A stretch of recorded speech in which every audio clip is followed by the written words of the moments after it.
Hey, what is up guys, it's your boy Tway here, and I found a way to do Sky 7 with a Pansy. So this is the gear that I'm currently using. I tried doing this without a assault weapon, did not work, so I got a assault weapon instead. Using these for damage, actually like this one more than the light version because of extra damage. Seems like these totems are getting more HP the longer time it lasts. Getting this one onto Celine, really loving that, no matter how you look at it. And got my Zephyr on actually a T7. He is surviving, but Zephyr is doing pretty good. He got no unique treasure, and these are the perks that I'm using on him. So one thing to note is this thing is definitely necessary for Audi to do all of the shit that he's supposed to be doing. And let's just find out if we can beat this thing.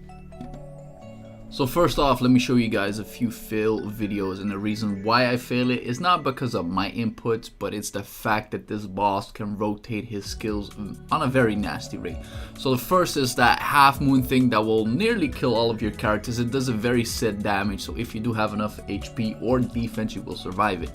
Now after that, he does what I call the auto attacks, and depending on his rotation, he does a several amount of them. It can be 2, it can be 4, it can be 8, it can be just about any single one of them. So I devised myself a way to make sure that I get the best RNG for my team. So what I basically do whenever the timer hits 2.49 seconds, it's very specific. I pop the S1 skill of Pansy. Reason why I do that is the chance that the uptime of the S2 second part is up will be very high, as well as my mana being enough to do a full combo. So that is a one part. Alright, so the combo is very specific. So what you do, you open up with S1, S2 on Pansy, then wait until he does this attacking phase. You do S1 of Pansy once again, combined with Audi S3 and Zephyr S3 as well. Then you open up once again Pansy S1, Soul Weapon in my case, and then do S1 again to kill all of the totems. After that, you can do all the damage that you want. So just to note, Pansy's S1, if you press it once, it already starts the cooldown timer.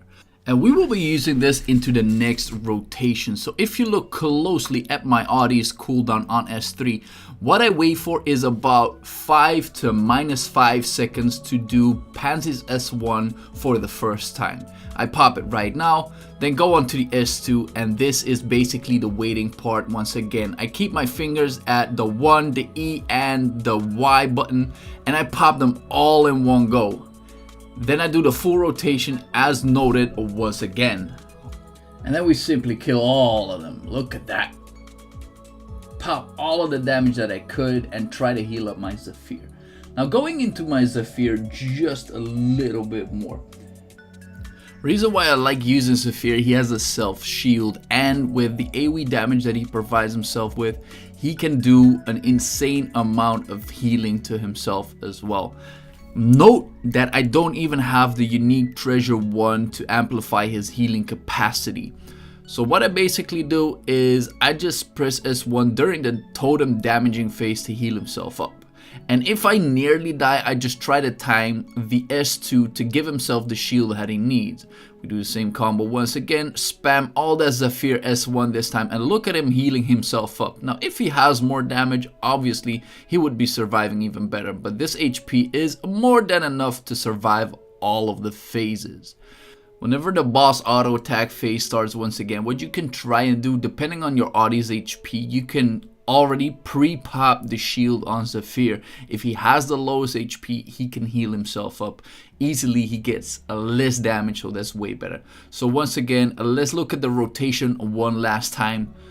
It's 5 seconds. I pop the S1 Pansy, S2 Pansy, wait a little bit, then all of the 3 buttons straight away. I wait, auto attack lands, and there we go. Time to pop all that damage. Do the soul weapon this time first. I'm not quite sure why I do it, but it seems to work. And we pop all the damage, and this time I just yeet this guy. Oh my lordy lord, that looks really good. To me, this was one of the lowest investments that I could actually do this. My Celine is one of the highest investment characters, but depending on the artifacts that you have, you will be able to do it pretty clean. Hope you guys enjoyed this. This is Swebby. Peace!